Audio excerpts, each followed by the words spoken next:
Ang programang ito ay rated SPG. Striktong patnubay at gabay ng magulang ang kailangan. Maaaring may masiselang tema, lengguwahe, karahasan, sexual, horror o droga na hindi angkop sa mga... Alam mong nandito si Justin. Eric, please. Gusto ko lang makita ang anak ko.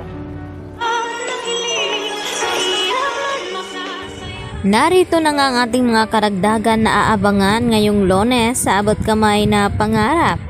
Papunta na nga itong sina Giselle at RJ kung saan ay isi-celebrate nga ang Christmas party na ino-organize dito ni Annalyn. At dito naman na agad na sumulpot itong si Eric at tinanong itong si Giselle at RJ na kung saan daw pupunta. At dito nga na sinabi ni Giselle kay Eric na gusto lamang daw niyang makita at makasama ang kanyang anak bago babalik sa US.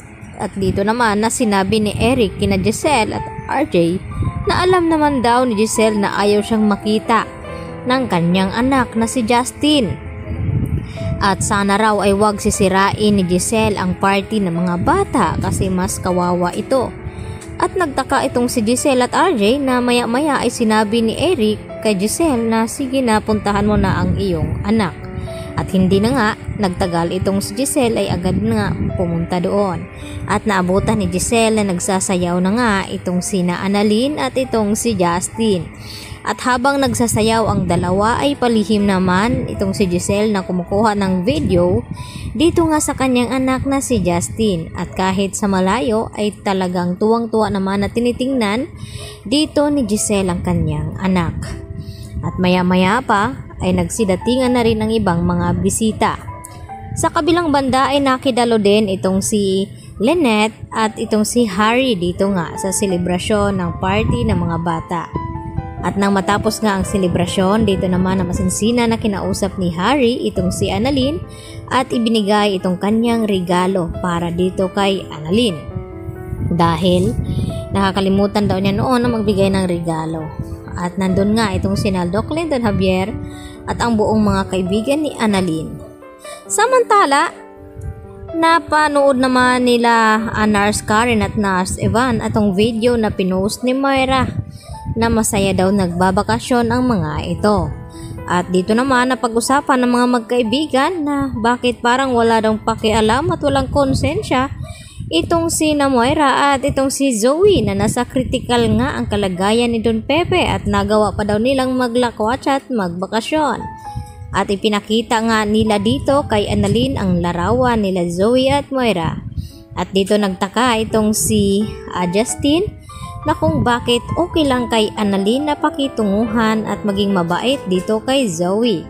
At dito na sinagot ni Annalyn ang tanong ni Justin sa kanya na pinapakitunguhan ni Annalyn itong si Zoe dahil magkapatid sila at kahit anong ang mangyari ayun pa rin kahit mataray at suplada itong si Zoe ay talagang pinapakitunguhan ni Annalyn ng mabuti itong si Zoe sa pagkakaalam na siya nga ang anak sa labas.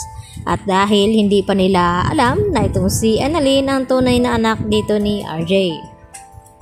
At unti-unti naman nakakalimutan na dito ni Lynette itong trauma ng kanyang nararanasan nung ito'y pinasok ng mga magnanakaw ang bahay ni Carlos dahil sa tulong na rin ng mga mangbubuti ay talagang sinubukan ni Lynette na harapin ito.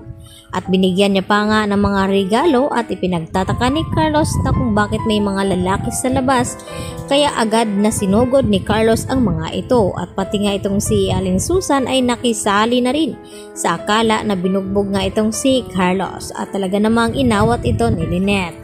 At dito na ipinaliwanag siya nga nagpapasok at nagbigay ng mga bote at pagkain dito nga sa dalawang mangbubuti.